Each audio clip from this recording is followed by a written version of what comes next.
sert pas à l'amplification, il sert seulement à l'enregistrement. Parce que j'imagine que ma voix porte suffisamment pour le groupe que nous sommes. Mais le micro au centre a la même intention, ça va être pour l'enregistrement. Alors, il va falloir faire attention de ne pas parler tous en même temps. Ça aide pour ça aussi.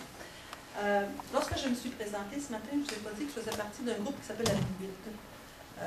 C'est Avenue 8 parce que nous avons aussi... J'ai beaucoup aimé la dualité de l'histoire et de la géographie. Alors, dans Avenue 8, nous avons la dualité de l'espace public, l'avenue. Nous sommes tous des gens qui aimons et sommes montréalais, mais c'est Avenue aussi dans le sens de l'avenue de l'idée. Et nous marions donc notre amour pour Montréal, notre amour pour la participation publique et pour le type d'événements et le type d'occasion qui peut-être nous sort un peu de nos habitudes dans le type de participation.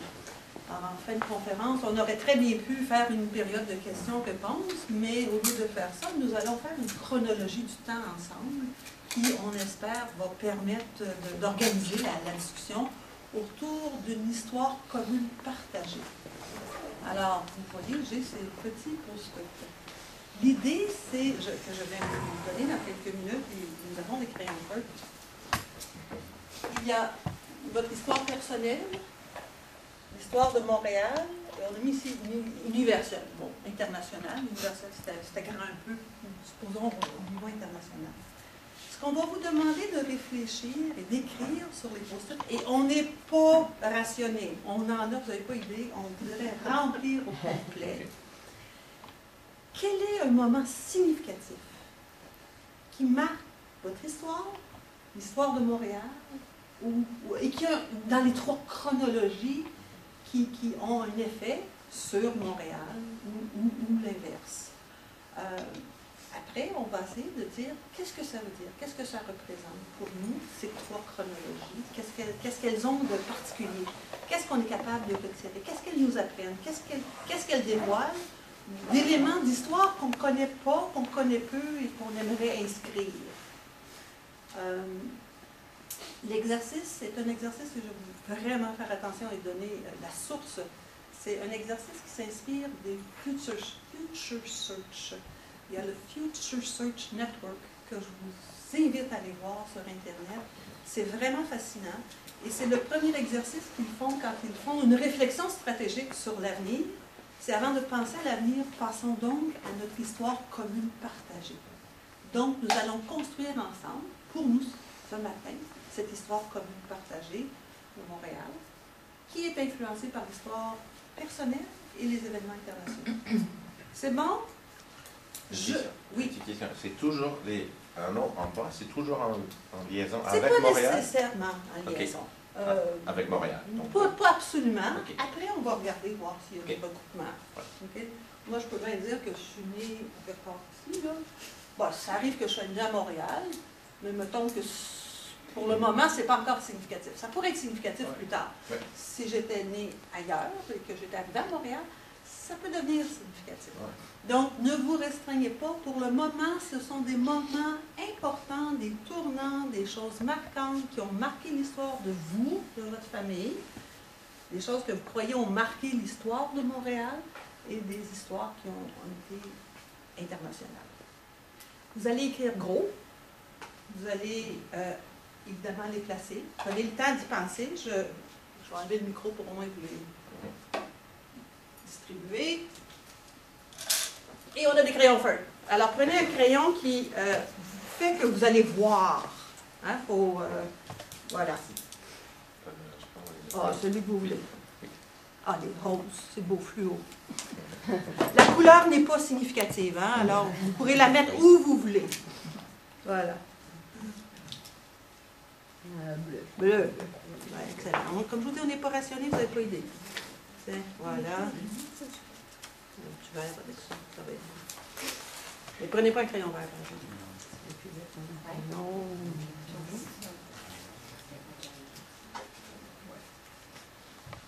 Écoutez, si vous cherchez des indices, quelqu'un écrit 1967 Expo, ça se pourrait.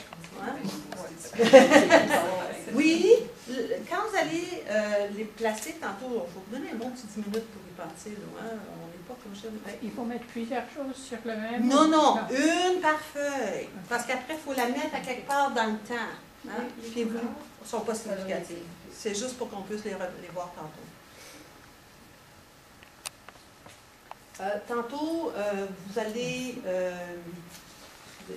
si vous voyez quelque chose qui a déjà été écrit, vous faites juste une coche à côté. Vous allez juste cocher comme quoi ça a déjà été écrit. C'est beau? Est-ce qu'on va commencer à mettre sur le mur ou on va... Écrivez-en un, vous y allez quand vous voulez. Vous pouvez en écrire plusieurs puis aller à plusieurs fois. Okay. L'histoire de Montréal est ici, l'histoire personnelle, elle est là, et l'histoire universelle, elle est là. Universelle. 1950, avant, on va prendre un petit peu moins loin que ce que vous nous avez donné. Et puis évidemment jusqu'à 2000, jusqu'à aujourd'hui. Moi, je vais jouer.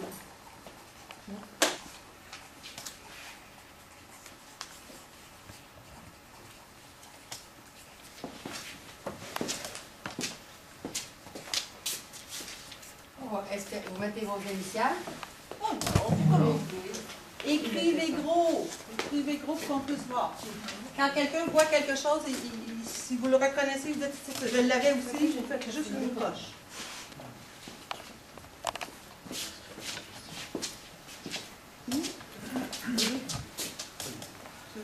Tu veux en rajouter? Absolument.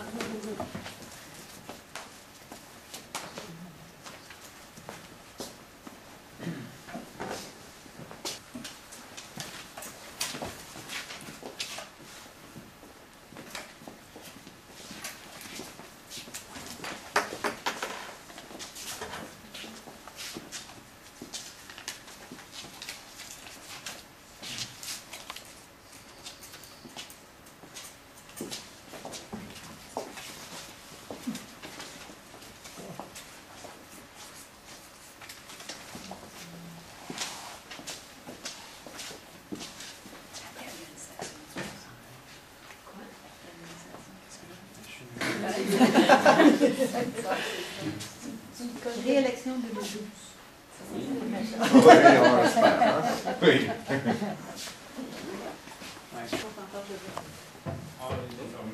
Je reprends les photos plus claires pour Oui, faire les flashs. possible, par exemple, pour les étudiants qui sont passés chez nous. Je vais vous demander ceci maintenant. Vous avez des feuilles, vous avez encore des post-it.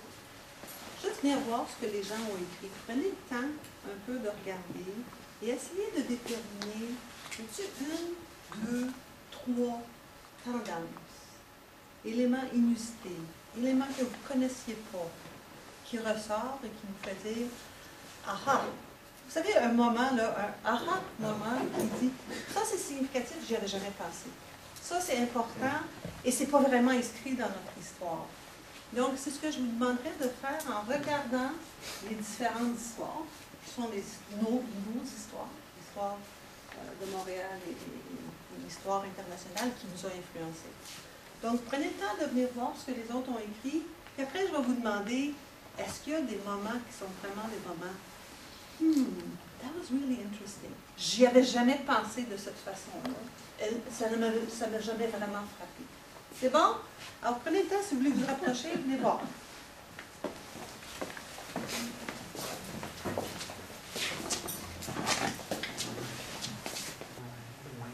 Ouais.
Alors, avez-vous eu des moments révélateurs, des choses qui vous frappent, des anomalies? Qu'est-ce que ça nous apprend de nous et de Montréal? Mais je ne sais pas comment j'aurais pu oublier la mort de le grand Antonio. C'est toi qui écris ça? Hein? Mais quand je vois ça, c'est parce qu'il y a très peu de personnages. Alors c'est drôle de voir ça.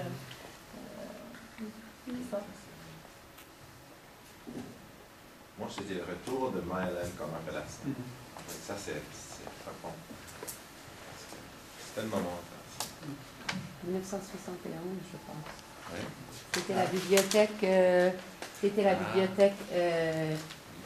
Je ne sais pas pourquoi, Oui. mais la ville a nommé la bibliothèque La bibliothèque de Mylène. du Myland. Et c'était, à ma connaissance, la première fois que ce mot, le mot existait dans la pensée des gens.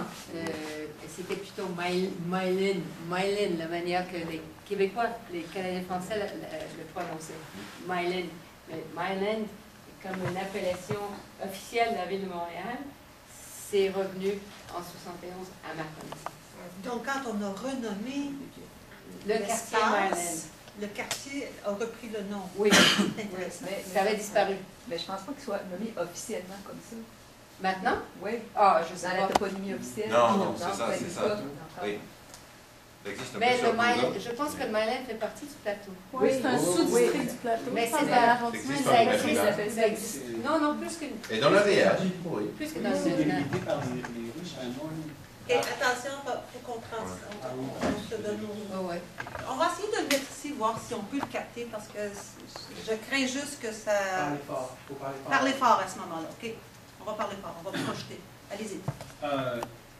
Un autre truc qui me fascine, c'est le parallèle. Parce que les gens bougent beaucoup, donc les gens arrivent à Montréal, repartent, et ainsi de suite. Sauf qu'il y a un parallèle avec ce qui m'a frappé, l'arrivée de la poutine. Donc on veut penser aussi qu'il y a des phénomènes de culture populaire qui arrivent et qui Ça, éventuellement c'était bon. repartent, comme le grand Oui. Antonio qui fait sa sortie. Oui. On n'est pas seul à arriver, c'est la culture elle-même, elle arrive, elle ressort de la ville. Arrivé la poutine, c'est quand? 72, mais c'est Et- ça. Mais qui... Arrivé de c'est moi Comment qui- on l'a dit?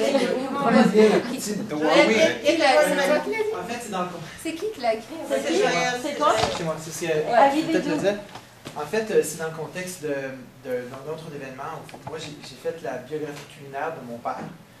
Et il m'a dit, puis en fait, il me disait, il est arrivé à Montréal en 64, je l'ai écrit, et il me décrivait ce qu'il mangeait à différentes époques dans la Côte-des-Neiges. Puis en fait, il m'expliquait qu'il a commencé à manger de la soupe tonkinoise bien avant la poutine, parce que déjà en 64, il y avait des restaurants vietnamiens qui servaient de la soupe tonkinoise, mais que la poutine, ça arrivait début des années 70. Et là, j'ai fait des recherches, et effectivement, c'est pas arrivé de manière organique, c'est arrivé par le commerce, par l'industrie. C'est une création industrielle, en fait, qui a été distribuée via des chaînes de restaurants fast-food, et non comme on pense souvent, quelque chose qui vient de l'Acadie, qui s'est transformé. C'est pas venu de manière organique, c'est venu vraiment plus de manière...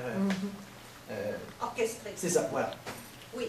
Non, je voulais simplement ajouter que ça m'a particulièrement frappé parce que, et d'ajouter que c'est venu de façon quasi industrielle dans un grand centre métropolitain, alors que moi, je sais qu'il y a un débat sur la chose, mais ça a vraiment été inventé en face de où ma grand-mère habitait. Alors j'ai pu goûter la poutine, ben, évidemment pas en 72 parce que j'étais pas né, mais je l'ai goûté dans un contexte régional. Ouais, non, c'est avant que ça devienne un mets pan-canadien aujourd'hui. Donc, c'est arrivé à Montréal en 72, mais ça existait avant. Ça existait avant. Mais c'est Oui. ça. Mais comme Ça existait avant. Bien sûr, Ah, bien ouais. sûr. Non, c'est ce que l'arrivée à Montréal ne correspond pas à l'invention de la poutine. Ça, évidemment, ce serait une autre généalogie. Mais c'est juste que pour moi, qui évidemment est né après ça, ça fait partie de mon idée de Montréal. Et pour moi, c'est quelque chose que je me disais, ça doit avoir toujours existé. Et quand j'ai appris en fait que non, la soupe tonkinoise existait avant la poutine, ça a reconfiguré pour moi l'histoire de Montréal dans ma tête. Mais la poutine, c'est la sauce barbecue, non? Non. Je sais pas, jamais je mange. Non, je l'ai jamais. Non, moi, Ma mère me disait, non, mais c'est parce que si c'était la sauce barbecue. C'est du gravy. Non, non, C'est du c'est Ah, gravy. c'est du gravy. C'est ça, c'est du gravy. Ok, C'est c'est une du chose Ça, c'est pour inexplicable. Ok, c'est du gravy. Madame, allez-y, sur qu'est-ce qu'on retient, là? Des choses, peut-être aussi des choses qui manquent. Quelque chose qui est assez frappante, c'est vers la ligne du centre, là, sur Montréal, l'histoire de Montréal. Ici, il y a beaucoup d'événements politiques, je dirais, d'animation, d'agitation politique, mais c'est le seul endroit où on le voit. C'est sûr, il y a des grands événements internationaux, mais après, on dirait que c'est comme moins présent. Il y a un nœud dans les années 70. La concentration en 70 des événements politiques. Ça semble avoir une plus grande importance. Ça ne veut pas dire qu'il n'y en a pas après, mais on sent une certaine agitation. Moi, j'ai été la seule à parler d'événements politiques récents. Moi, je remarque un autre chose qui manque, c'est des vagues d'immigration. On ne voit pas, par exemple, arriver des gens d'ici. Parce que moi, je suis né à Toronto, et en 1956, il y avait plein d'Anglais qui sont venus à Toronto. Et pour nous, c'était intéressant parce que mon père est Anglais, mais là, c'est quelque chose qui n'est pas ici. Alors que Montréal, évidemment, c'est une ville qui a connu plusieurs vagues d'immigration, par exemple les Italiens, etc. C'est des individus ou c'est des choses politiques, des événements, des moments politiques, pas nécessairement des trucs socioculturels. Mais on ne remarque pas les vagues d'immigration. Elles arrivent. Oui. Non, mais on n'y a pas passé. Ça n'a pas été notre première référence. Oui, mais je dirais, dans les universités, ça se remarquait. Bon. Tiananmen, c'était un événement, je ne pourrais pas retrouver la date, mais ça devrait se retrouver en bas. Puis dans l'université, on avait donné une sorte de passeport à tous les étudiants chinois. Et puis depuis, moi, je suis dans un bâtiment de génie et certains départements, et tout a changé.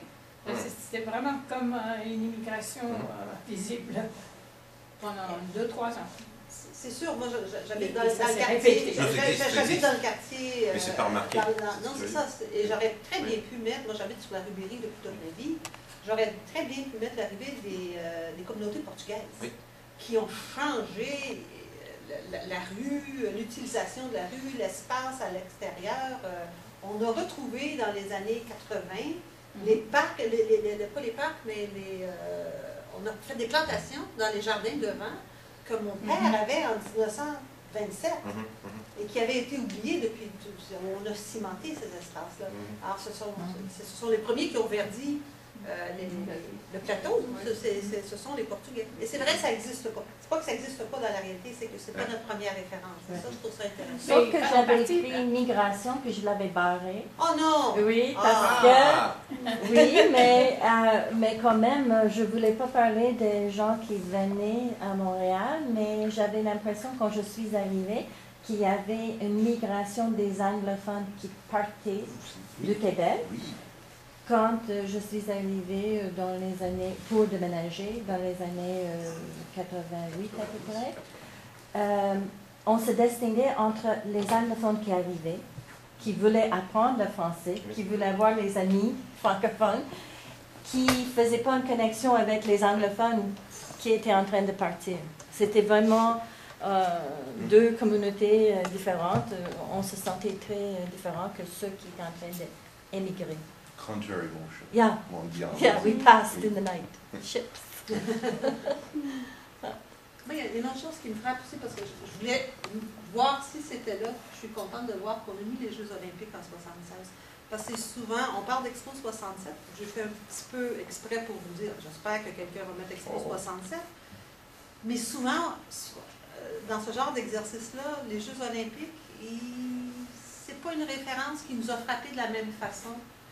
Et je vous dirais que Maurice Richard n'est pas là comme événement non plus populaire. Alors, c'est un événement populaire important à Montréal et tout ce qui a entouré l'histoire du sport à Montréal.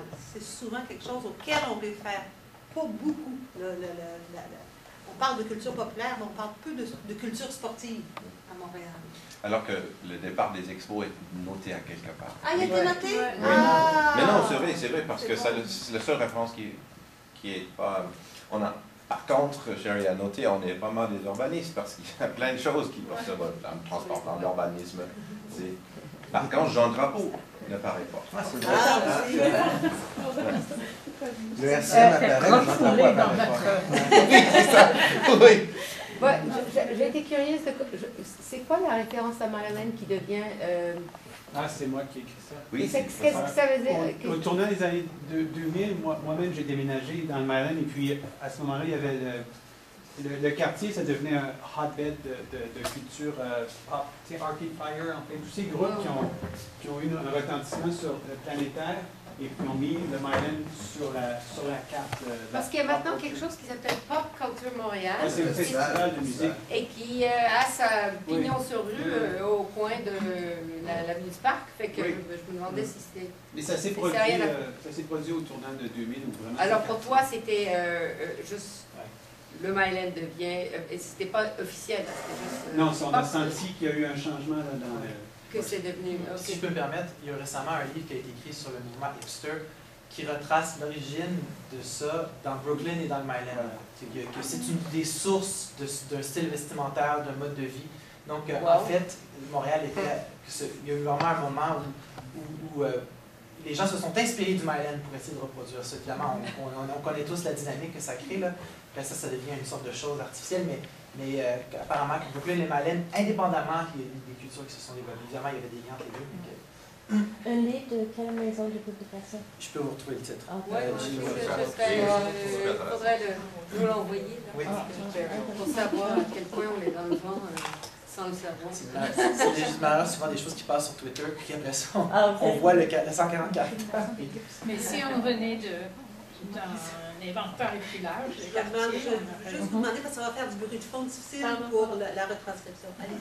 Ben, si on était plus nombreux et avec des quartiers représentés autrement, par exemple, c'est pas personnel, mais je ne vivais pas, mais la démolition à Griffintown et le vidant Griffintown, c'était quelque chose, mais aussi, je l'ai suivi à cause de mon intérêt pour les Irlandais, mais c'est la recréation d'un mythe. C'est un vrai mythe, là. C'était pas le seul quartier irlandais, là. C'est complètement tordu, l'histoire irlandaise de Montréal. Mais ça va vivre, là. Ça prend dessus. Mais autre chose qui n'est pas là, c'est que si on parle des grandes démolitions, la rue Sherbrooke, la perte de la rue Sherbrooke au complet, le parc qui était au centre du boulevard Saint-Joseph, il y avait quand même un espace linéaire au centre du boulevard Saint-Joseph, qui était extraordinaire. C'est là, ça. Oui, c'était le boulevard, c'était un vrai boulevard. Oui, un vrai boulevard.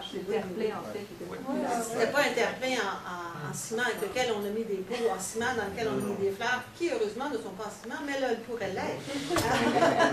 Mais c'est cet espace qu'on a perdu, donc il y a des lieux qui sont importants. Mais le jeu est un peu biaisé par le fait qu'on n'identifie pas toujours l'année où ça se passe. Ça peut avoir une certaine importance dans notre mémoire, mais si on était trop vague sur la date, on n'a pas osé le faire. Moi, la question que je vous pose, parce que ce sont les passés, parce que c'était le S au passé que j'ai remarqué dans le programme que je trouvais vraiment intéressant, parce que ce sont différents passés et que nous vivons de façon différente. Mais si on avait une histoire à raconter de ce passé-là, qui serait symbolique et qui nous permettrait, dans la prochaine étape qui sera de parler du présent, quelle serait l'histoire qu'on aimerait raconter? Qui dirait, celle-ci, elle est emblématique, elle porte ce qu'on voudrait dire et elle nous porte vers le présent. Est-ce qu'il y en a une ou deux qu'on aimerait et qu'on reprendra en début d'après-midi? Oui, je vais peut-être... Moi, je vais peut-être faire juste référence à la conférence de Mme Monson où l'urbanisation, mais qui n'est pas linéaire, l'urbanisation qui est en cycle, où les gens arrivent en ville, mais sont partiellement urbanisés, parfois retournent, reviennent. Mais c'est des francophones en particulier, parce que c'est sûr que c'est la réalité. Moi, je vois, cette histoire-là, elle est présente dans ma propre famille. Mon arrière-grand-père, qui habitait Saint-Henri, est retourné à la campagne, puis il a comme ouvert un magasin. Il y a comme une sorte d'exportation peut-être d'une sorte d'urbanité dans la périphérie proche de Montréal, mais ce va-et-vient, en fait. Vous l'avez bien dit, ce va-et-vient. Je trouve que c'est intéressant de se rappeler, en fait, que Montréal, c'est pas linéaire, en fait, où les trajectoires, en fait, qui sont arrivées n'étaient pas linéaires elles-mêmes. Donc, la trajectoire de Montréal, non plus, par conséquent, on ne peut pas l'interpréter de manière linéaire parce qu'il il y a eu des retours, des virages, des moments de crise, tout ça. Donc, c'est peut-être moi ce que j'aimerais retenir pour parler du présent. Moi, je rajouterais peut-être que plus récemment, en fait, on a atteint, je dirais, un certain point de rupture. On le voit avec les dernières données du recensement. Il y a une forme d'autonomisation de la grande banlieue de Montréal par rapport à la partie centrale de l'île de Montréal, où les gens ne sont pas nés à Montréal. Ils vont peut-être venir étudier, mais on l'a vu avec la présentation de M. Boismenu. En fait, on offre des services tout près pour pas qu'ils viennent à Montréal. Donc, il y a vraiment, je pense qu'on est rendu à un point tournant dans l'histoire de Montréal qui peut avoir des répercussions assez négatives sur le dynamisme de la ville-centre. Et on sent que du côté des élites politiques et économiques, il n'y a pas beaucoup d'intérêt pour assurer la domination de Montréal comme métropole. Je pense qu'on est pour le contemporain. Autre chose qu'on aimerait remarquer? J'aimerais juste ajouter qu'il me semble qu'on oublie souvent dans les études urbaines la relation entre les régions et la ville. Relation entre les régions, la campagne et la ville. Quand Raymond Williams a parlé de Country and the City, il a parlé de l'importance de le relationnel entre les deux. Et souvent, quand on parle des études, même littéraires, des études de fiction urbaine et tout ça, on oublie cette relation. Pour moi, c'était très important dans l'introduction de la mémoire culturelle de Québec que quand je suis arrivée pour vivre ici dans les années 80, c'était la culture de drogue et de musique folk et tout ça. Alors, on faisait du stop même à ce moment-là. Et pour les Saint-Jean-Baptiste, les fêtes de Saint-Jean-Baptiste, on faisait du stop pour sortir de Montréal, pour aller à Saint-Félicien et Saint-Jean-Port-Joli. Et puis là, c'était vraiment les... On s'est rencontrés à ce moment-là? Pardon? Hein? On était sur le même chemin. Non, mais c'était moi qui parlais français mal. Mais c'était tellement intéressant pour la mémoire culturelle de sortir de la ville, d'aller dans la région. Je pense qu'on oublie souvent la relation entre Montréal et les régions. Et si je peux peut-être juste vous donner un petit preview rapide, parce qu'il y a eu une question qui portait sur ce que représente la ruralité pour les gens du sondage, donc les 462 répondants, et la notion de tradition, de source, de racine. Ce mot-là est revenu presque 40% des réponses. Donc c'est vraiment intéressant parce que moi, ça m'a étonné, parce que j'ai passé justement à Raymond Williams, cette idée qu'il existe un vrai Québec, une sorte d'authenticité dans un terroir ailleurs. Ça semble très présent dans l'imaginaire des gens. Donc effectivement, c'est important, cette notion-là est importante, parce qu'on a peut-être tendance à ne pas la nommer, mais elle est, je pense, encore elle existe encore. Et dans la littérature aussi, non seulement l'imagination. Mais est-ce que ce rapport est mythique?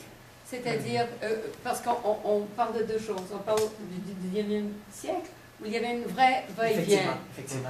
Alors que maintenant, si je comprends bien, c'est un rapport qui est mythique. Oui, tout à fait. Tout à fait. Donc, ça n'a rien à voir avec la réalité. D'ailleurs, c'est pour ça aussi que samedi, on parle de la ruralité telle qu'elle se vit aujourd'hui, puis on va mettre ces choses-là en contraste, justement parce qu'il existe une idée de ce qu'est le Québec rural, qui est peut-être pas ce que en fait, la ruralité telle que se vit aujourd'hui. Oui, la ruralité aujourd'hui doit se vivre en partie dans la ville, face à la ville ou avec la ville. Oui, effectivement, en tension avec la ville en tout cas. Oui, oui. Mais même si c'est mythique, ce qui est important dans Williams, c'est que il y a une réalité de pouvoir. Le bras de la ville touche bien la campagne. Et dans les résultats électoraux au Québec, c'est le contraire aussi. C'est le contraire que les régions ont un effet sur les résultats qui sont différents que le vote à Montréal. Puis évidemment, l'espace interstitiel de la banlieue qui joue un rôle de médiation intéressant aussi. Mais donc on va autre chose qu'on aimerait remarquer. Voilà, je voulais rajouter à cet égard. C'est quelque chose qui m'intéresse bien, parce que c'est un champ de recherche, mais on voit pas, on voit sur l'histoire personnelle beaucoup de familles résidentielles, c'est normal. Mais on ne voit pas, par exemple, la vague de construction de chalets, l'occupation du territoire, qui a été vraiment frappant lors des années 70 au Québec. C'était beaucoup plus tôt en Ontario, années 50, 60. Au Québec, on voit maintenant, il y a des chalets partout qui font le même effet dont Williams parle. C'est-à-dire l'appropriation et une colonisation de la campagne selon une image, selon une mythologie qui est peut-être quelque chose de... ce sont nos racines, ou peut-être c'est juste, là, c'est quelque chose qu'on peut consommer. Il y aura tout un autre débat à faire sur comment on transforme ces chalets en petits chalets du circa 1950 et qui deviennent maintenant des espaces qui sont occupés à 95% du sol de la campagne. Oui, c'est ça. C'est vrai. Je vous invite à Magog, hein? On en parlera. oui, c'est ça. Autre chose qu'on aimerait... Mais j'étais frappée parce que Roxane a dit sur le stock, parce que on imagine, on ne prend pas, je pense, la mesure de ce que a été l'interdiction du stock. Comment c'était important pour nous, enfin pour moi, en Europe, enfin partout, mais la mobilité, quand on parle des trajectoires, et puis ici à Montréal, on faisait du stock pour descendre à l'université, pour être mobile dans la ville, pour aller n'importe où, j'ai envie d'aller quelque part. On y va, là. C'était vraiment... Et puis après... Ça a été interdit? Interdit moralement, okay. Interdit tout d'un coup, on ne pouvait plus. Ouais. Moi, je me souviens du moment où je savais que il fallait vraiment plus que je fasse ça. J'ai vu que vraiment... C'est quelle année? Je parle curiosité. C'était avant que je naisse. Ben, j'étais probablement assez avancée en âge parce que moi, j'aimais beaucoup faire du stock parce que c'était très commode. Dans les années 80? Les années 80, hein, je pense, à peu près. Ben, je sais pas, moi j'ai vu le regard de ce bonhomme qui m'a pris en stop et puis là, j'ai compris que c'était pas ça. En fait, il y a eu une période, c'est ça, les personnes, les femmes faisaient du stop, Oui, c'est ça. La question qu'elle posait, c'est « sors-tu? » Ouais. Il y a eu une grève des transports collectifs à un moment donné, puis là, les gens ne savaient plus s'il embarquait quelqu'un qui... C'est intéressant comme prédiction.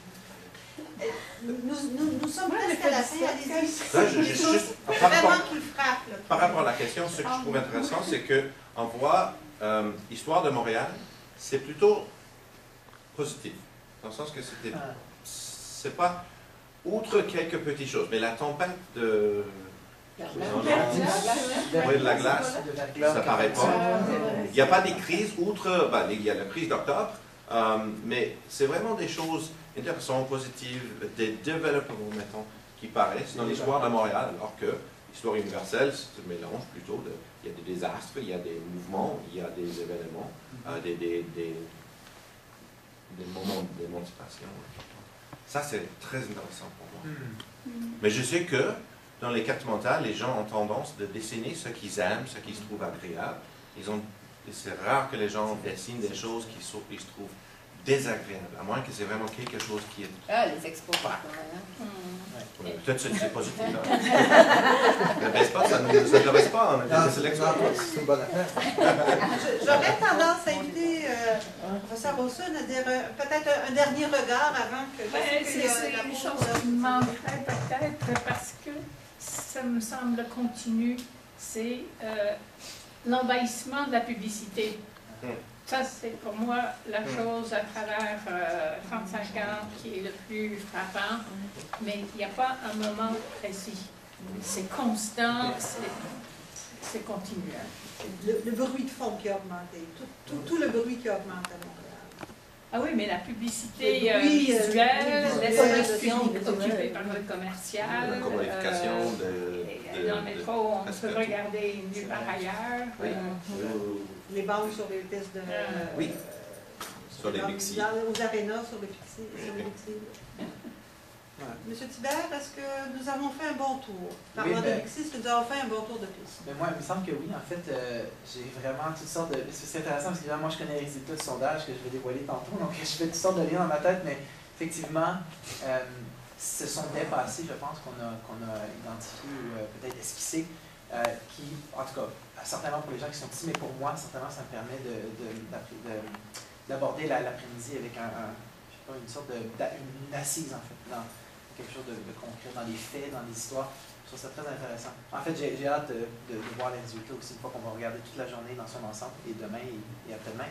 Mais non, moi, on a atteint l'objectif avec la conférence de Mme Wilson. On a vraiment mis des bases qui sont, je pense, très solides pour pouvoir parler des prochaines étapes. Ton sondage est fiable. Ben, en fait, il est pas. C'est sûr que c'est pas une méthodologie léger, de toute façon, c'est bien que même eux sont pas très fiables. On n'a pas contrôlé pour le sexe et l'âge, donc on ne sait pas. Mais ce qu'on sait, c'est que c'est géographiquement assez représentatif de la région. Et quand même, avec près de 500 réponses, on a une idée. Ça nous donne une saveur, une couleur. Mais on peut présumer que ce sont surtout des gens qui sont dans des réseaux, connectés à des réseaux, donc qui sont similaires aux nôtres. Donc, probablement pas beaucoup de journaliers, l'équivalent des journaliers aujourd'hui, mais c'est quand même très intéressant. Puis, ouais. Et, si vous me permettez, moi, ce que j'ai entendu, c'est qu'on a reconfirmé que l'organisation, il faut regarder les cycles, les trajectoires ne sont pas linéaires, qu'il faut parler et penser en termes d'interrelation, interrelation entre les personnes, interrelation avec les régions, interrelation avec un espace global beaucoup plus grand que celui qu'on regarde généralement.